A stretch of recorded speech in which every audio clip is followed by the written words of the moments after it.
조선 후기 한양의 어느 한적한 골목에 윤 선생의 집이 있었습니다. 이 집은 한때 이름 높은 훈장인 윤 선생이 글방을 열어 학동들을 가르치던 양반가였으나 윤 선생이 돌아가신 후 가세가 급격하게 기울었습니다. 그리하여 윤 선생의 부인과 딸 윤채원은 대과를 준비 중인 유생들에게 방을 내어주는 기숙사로 생계를 유지하고 있었습니다. 어머니 한옥란은 성격이 엄격하고 고지식하여 몰락한 처지에도 기품을 유지하며 찾아온 유생들에게도 단정함과 예법을 요구했습니다. 그러나 딸 윤채원은 그런 어머니와 달리 순진하고 호기심이 많아 유생들에게 종종 엉뚱한 질문을 던져 당황하게 만들곤 했습니다. 기숙사에는 3명의 유생이 머물렀습니다.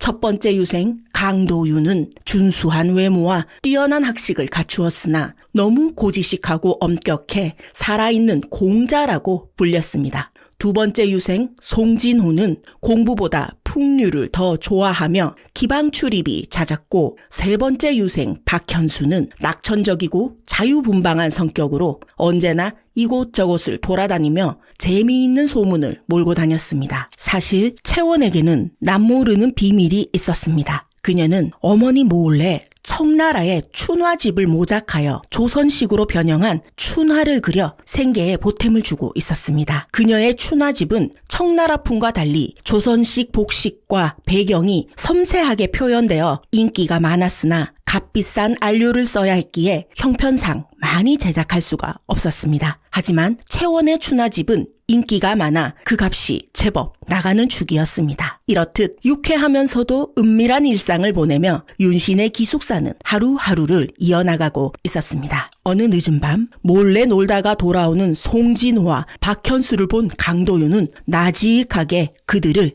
야단쳤습니다. 두 분은 과거에 합격하려는 마음이 있는 것입니까? 이렇게 밤늦게까지 놀다 오시면 내일 학문에 전념할 수 있겠소? 송진호는 웃으며 얼버무렸습니다. 도윤 형님, 공부도 좋지만 가끔 머리도 식히고 몸도 좀 풀어줘야 하지요? 형님도 한 번씩은 저희와 함께 가시지요. 인생에 이런 즐거움도 없으면 사는 재미가 어디 있겠습니까? 박현수도 능청스럽게 말을 덧붙였습니다. 하지만 도윤은 눈을 부릅뜨고 엄하게 답했습니다. 이렇게까지 경박해서야 어찌 학문을 논할 수 있겠소? 앞으로는 이런 행동을 자제하시고 공부에 집중하시고 학문을 논하도록 합시다. 이 모습을 몰래 지켜본 채원은 강도윤을 바라보며 혀를 찼습니다. 저렇게 꽉 막힌 사내는 처음 봤네. 다른 유생들은 채원이 방을 청소할 때면 함께 앉아 살아가는 이야기며 한양의 온갖 소문들을 풀어놓았습니다. 하지만 강도윤만은 채원이 자신의 방을 청소할 때는 한 시즌 전에 미리 알려달라며 까다롭게 굴었습니다. 아씨, 남녀 7세 부동석이란 말을 모르십니까? 아무리 하숙집이라도 이런 예는 지켜야지요. 앞으로 제 방을 청소하시려거든 반드시 한 시즌 전에 미리 알려주시기 바랍니다. 채원은 알겠다고 대답하면서도 속으로 투덜거렸습니다. 남녀 7세 부동석이라니 참으로 유별나고 답답한 선비님이시네. 그러던 중 어느 무더운 여름날 저녁 강도윤은 집에서 목욕하기가 불편해 아주 늦은 밤 몰래 강가로 나와 목욕을 했습니다.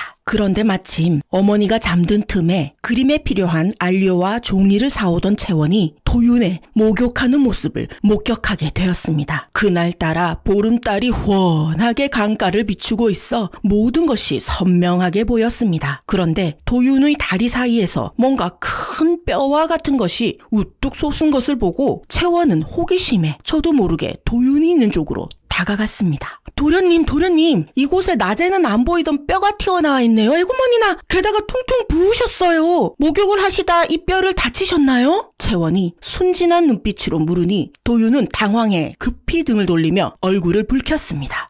아니 아씨, 이것은 다친 것이 아니라 물에 젖으면 원래 이렇게 됩니다. 정말 신기하네요. 제가 본 춘화첩에도 그곳은 늘 가려져 있어서 몰랐거든요. 물이 없어서 뼈가 안 보였던 것인가 보네요. 제가 자세히 좀 볼 수 있을까요? 아씨는 그런 민망한 말씀을 어찌 그리 쉽게 하십니까? 그리고 아씨께서 춘화첩을 보시면 어찌합니까? 이리로 오지 마십시오. 도련님, 궁금한 걸 못 참는 건 제 성미인걸요. 어머! 그런데 아까보다 더 부으신 것 같아요. 더 아프신 것인가요? 강도윤은 채원의 말에 얼굴이 불타오르듯 붉어지며 급히 물속으로 몸을 감추고 외쳤습니다.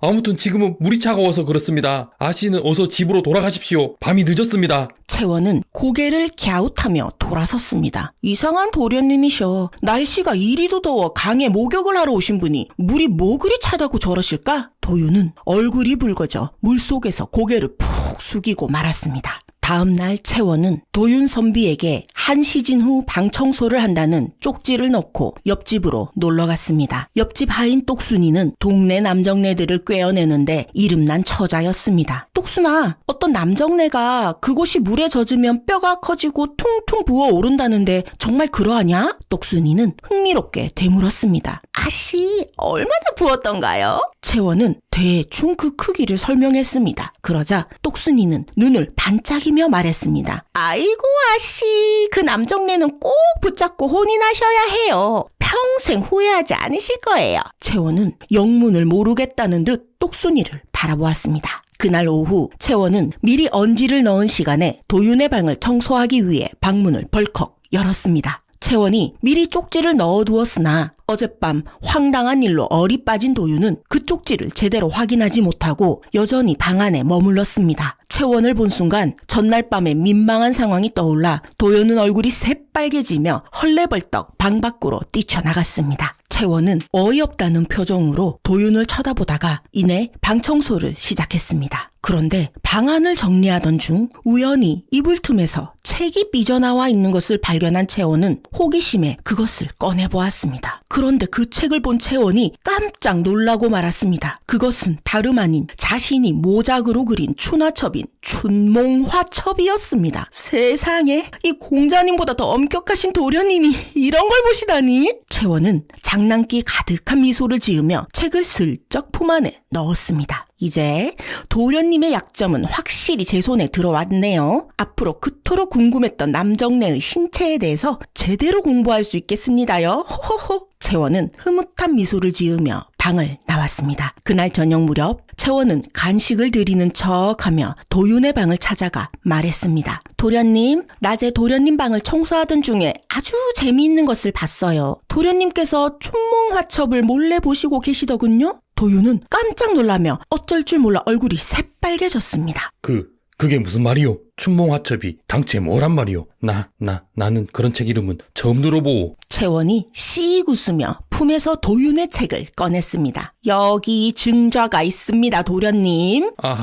이것은 내 것이 아니라 다른 유생의 책을 잘못 가져와서 우연히 보게 되었는데, 아무튼 내 것이 아니오. 발뺌하는 도윤을 보자 채원은 더 골려주고 싶은 마음이 들었습니다. 우연히 보신 것 치고는 이불 아래 꼭꼭 숨겨두셨던데요. 공자님도 울고 가실 대쪽 같은 도련님의 약점은 이제 제 손에 들어왔어요. 채원은 능청스럽게 미소를 지으며 말을 이었습니다. 도윤은 몰래 아껴두며 보아온 책을 들키기도 했거니와 그 책을 채원이 보았다고 생각하니 부끄러워서 고개를 들 수가 없었습니다. 그런데 채원의 다음 말에 도윤은 더 놀라고 말았습니다. 도련님, 이 책은 제가 직접 그린 책입니다. 제가 춘몽화첩을 그렸지요. 몇 권 없어 한양에서 아주 귀한 책이라 들었는데 그 귀한 것을 도련님이 가지고 계셨네요. 도윤은 당황하여 이 상황이 어찌 된 것인지 정신을 차릴 수가 없었습니다. 채원은 눈을 가늘게 뜨며 도윤을 압박했습니다. 이제부터 제가 원하는 것은 도련님이 다 도와주셔야 해요. 안 그러면 기숙사의 모든 유생들에게 이 사실이 알려질지도 모르니까요. 도윤은 어쩔 수 없이 고개를 끄덕이며 작은 목소리로 대답했습니다.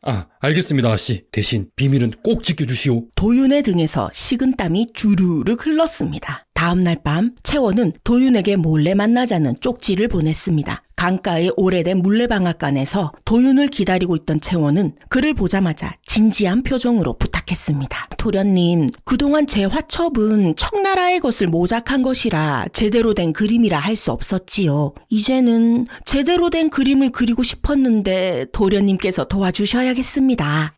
무엇을 어떻게 도와달라는 것입니까? 우선 저는 남정네의 벗은 모습이라고는 도련님의 모습을 본 것이 처음이니 가슴팍부터 보여주시겠어요? 도윤은 깜짝 놀라며 다시 얼굴을 붉혔습니다. 아씨, 도대체 무슨 말씀을 하시는 겁니까? 걱정 마세요. 오늘은 어깨까지만 그릴 거예요. 더 아래는 아직 안 그릴 테니 부끄러워하지 마세요. 그러면 딱 가슴팍만 잠시 보시오. 도윤은 어쩔 수 없이 떨리는 손으로 옷고름을 풀기 시작하며 말했습니다. 아씨는 정말이지 너무 대담하십니다. 허허, 도련님도 춘몽화첩을 보실 만큼 대담하시니 저랑 잘 맞는 걸지도 몰라요. 채원은 장난기 어린 웃음을 지으며 붓을 들어 도윤의 모습을 자세히 그리기 시작했습니다. 그날 이후 도윤은 밤마다 불안한 마음에 잠을 이루기도 쉽지가 않았습니다. 아니나 다를까 며칠 후 채원은 다시 도윤을 불러냈습니다. 이번에도 물레방앗간이었습니다. 밤하늘에는 둥근 달이 밝게 빛났고 물소리가 잔잔히 흘렀습니다. 도련님, 오늘은 뒤태를 그릴 차례예요. 자, 뒤돌아서 주세요. 도윤은 두 손을 허리에 대고 단호하게 말했습니다. 아씨, 이제 그만하시는 것이 어떻겠습니까? 제가 아무리 아씨의 요구를 거절하지 못한다 해도 이번에는... 채원은 능청스럽게 웃으며 춘몽화첩을 흔들면서 말했습니다. 도련님, 제 화첩을 숨겨두고 보시는 분이 다른 분들께 공자왈, 맹자왈 하셨던 것이 알려지시고 싶지 않다면 협조해 주셔야죠. 걱정 마세요. 엉덩이까지만 볼 거예요. 도윤은 얼굴이 화끈 달아올랐습니다. 그러나 이상하게도 뭔가에 홀린 듯이 채원이 시키는 대로 자신의 모습이 화폭에 담기는데 동조하게 되었습니다. 이러한 요구가 계속될수록 그는 자신도 모르게 채원의 열정적인 태도에 매료되어 가고 있었습니다. 채원은 그저 장난을 치는 것이 아니었던 것입니다. 채원의 손끝은 진지했고 그 눈은 그림을 그릴 때마다 빛이 났습니다. 그 뜨거운 열정에 도윤의 마음은 점점 그녀를 향해 흔들리기 시작했습니다.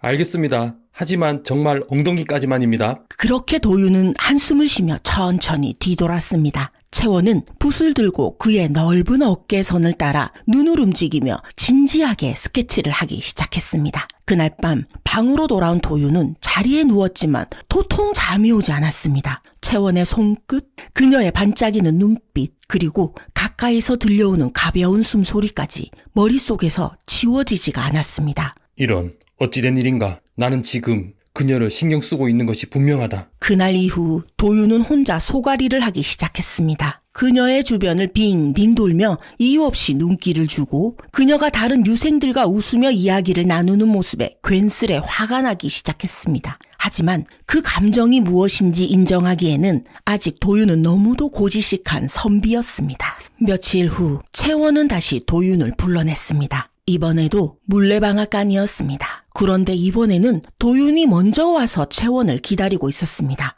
채원이 도착하자 도윤이 팔짱을 끼고 물었습니다. 오늘은 또 어느 부위를 그리시려고 불러내신 겁니까? 채원은 익살스러운 미소를 지으며 말했습니다. 도련님, 혹시 예전에 퉁퉁 부으셨던 곳이 다 나으셨는지 궁금하네요. 오늘은 앞모습 전신을 그리고 싶어서요. 도윤은 기겁하며 두 손을 내저었습니다. 그건 절대 안 됩니다. 아무리 그래도 그건 절대 아니대요. 도련님, 이곳에 물도 없으니 오늘은 뼈가 튀어나오거나 퉁퉁 부으실 일도 없을 텐데요. 왜 그러세요?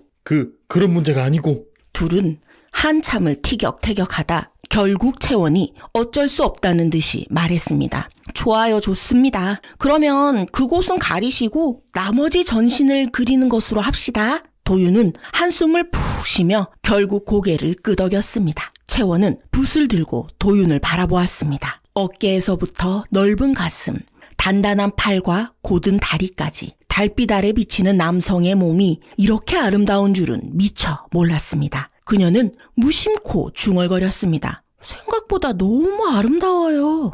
도윤은 깜짝 놀라 채원을 바라보았습니다. 그녀는 붓을 들고 진지한 표정으로 도윤을 그리고 있었습니다. 그 순간 채원의 모습은 너무나 열정적이고 사랑스럽게 느껴졌습니다. 결국 도윤은 무엇인가에 홀린 듯 자신도 모르게 채원에게 가까이 다가가더니 살며시 그녀의 볼에 입을 맞추었습니다. 순간 두 사람은 동시에 화들짝 놀라며 뒤로 물러섰습니다. 도련님 방금 뭐 하신 거예요?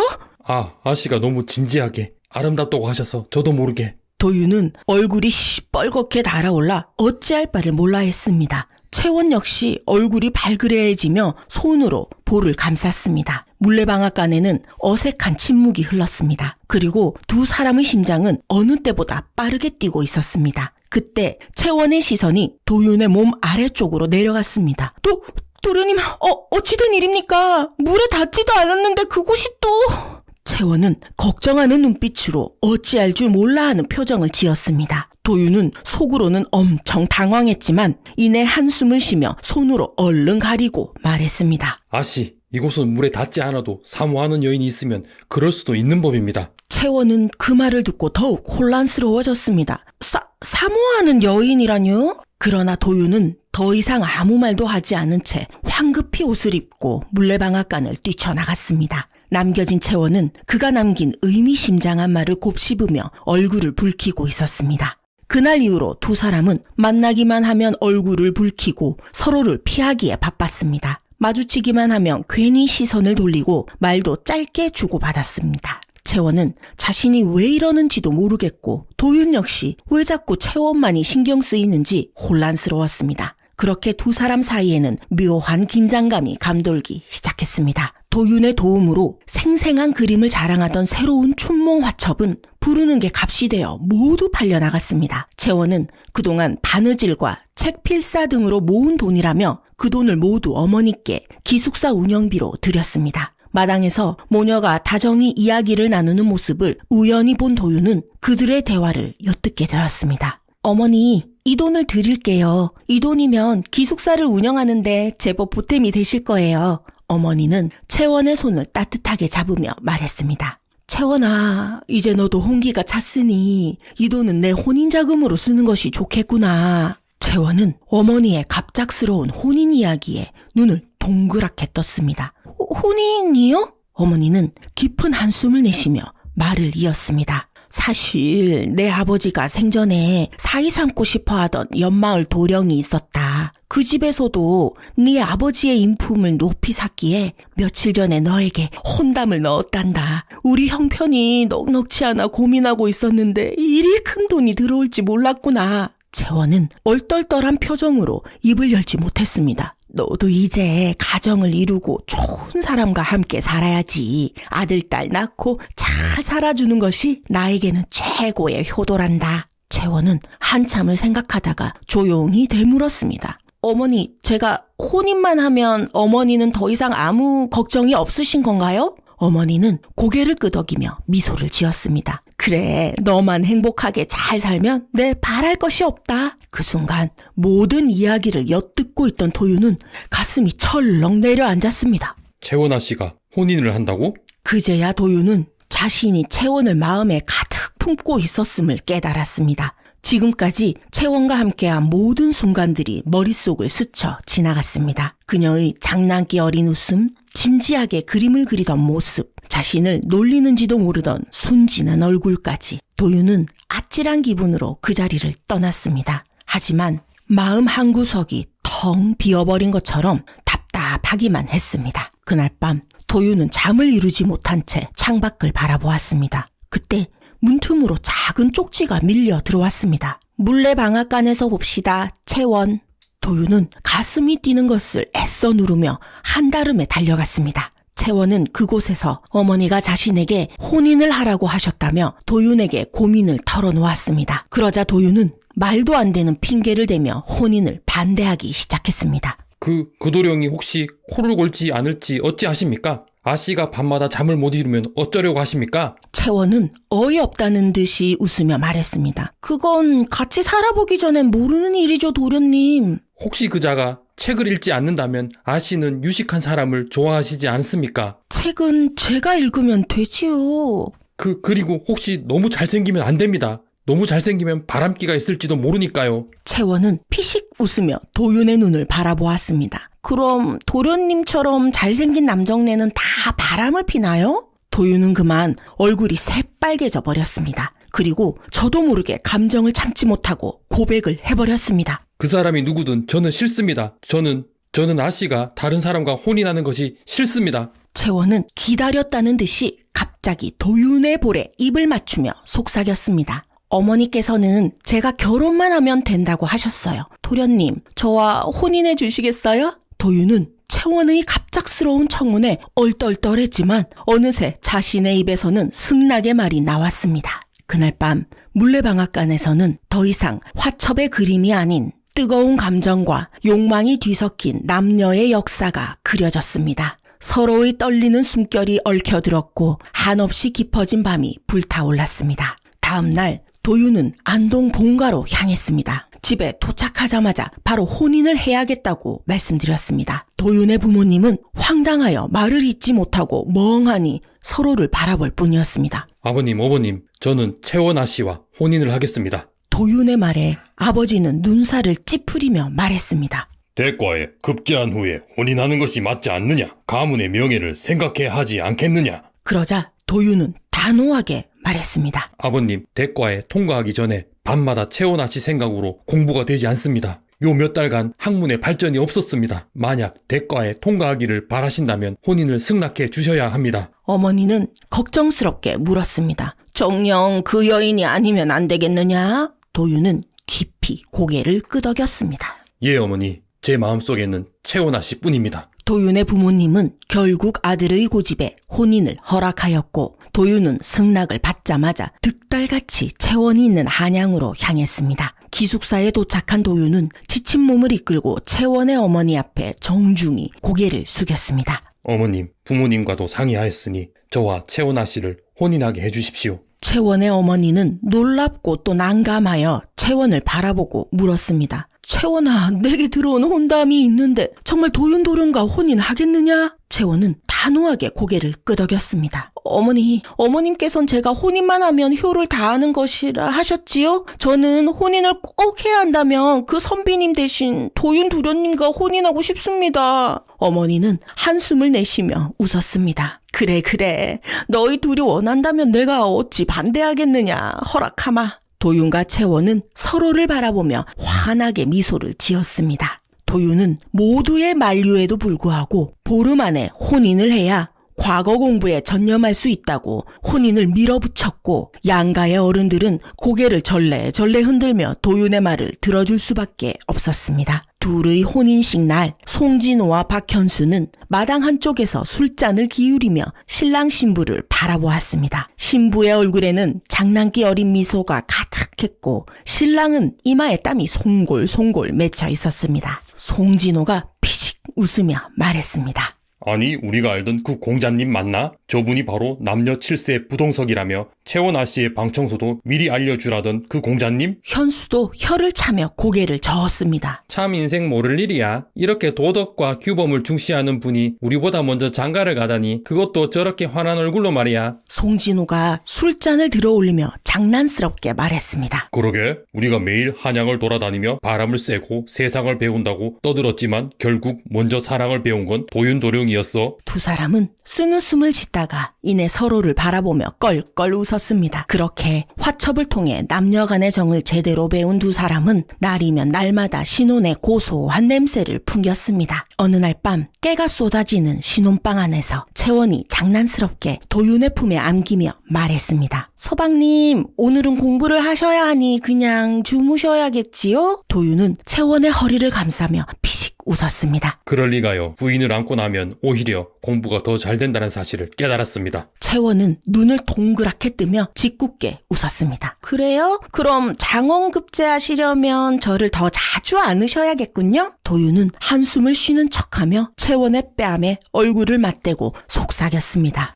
그렇지요. 그러니 오늘 밤도. 그 말이 끝나기가 무섭게 채원은 도윤의 입술을 자신의 입술로 막았습니다. 그렇게 뜨거운 신혼을 보내던 도윤은 말처럼 공부를 더 열심히 하게 되었고 책임감도 커져서 과거 시험에 결국 잘 장원급제를 하게 되었습니다. 그 후 장원급제자가 탄생한 기숙사라는 명성 덕분에 채원의 집은 한양에서도 알아주는 유생들의 명문 기숙사가 되었습니다. 거기에 재치 있는 채원이 어김없이 기지를 발휘하였습니다. 어느 날 기숙사 안채에서 채원이 커다란 종이를 들고 도윤 앞에 내밀었습니다. 서방님, 여기 보세요. 이제부터 이걸 팔 겁니다. 도윤이 종이를 넘기며 눈썹을 찌푸렸습니다. 이건 과거 시험 예상 문제? 장원 급제자가 직접 쓴 장원 수기? 채원은 신이 나서 고개를 끄덕였습니다. 맞습니다. 과거 시험 잘 보는 법, 과거 시험 기출문제 분석, 과거 시험 대비 중요 문장 요약본까지 만들 거예요. 과거 급제하고 싶어하는 유생들에게 엄청난 도움이 되겠지요? 도윤은 한숨을 쉬면서도 어쩔 수 없이 웃었습니다. 이거 완전히 유생들 상대로 장사를 하겠다는 말씀이군요. 채원이 환하게 웃으며 말했습니다. 아니죠. 서방님과 함께 만들어가는 학문 사업이에요. 유생들에게도 도움이 되면서 우리 가게에도 보탬이 되니 일석이조 아니겠어요? 도윤은 고개를 절레절레 흔들며 말했습니다. 내가 내 입으로 장원 비결을 책으로 팔게 될 줄은 몰랐습니다만 그래도 부인이 하고 싶다면 어쩔 수 없겠지요. 채원은 도윤의 목을 끌어안으며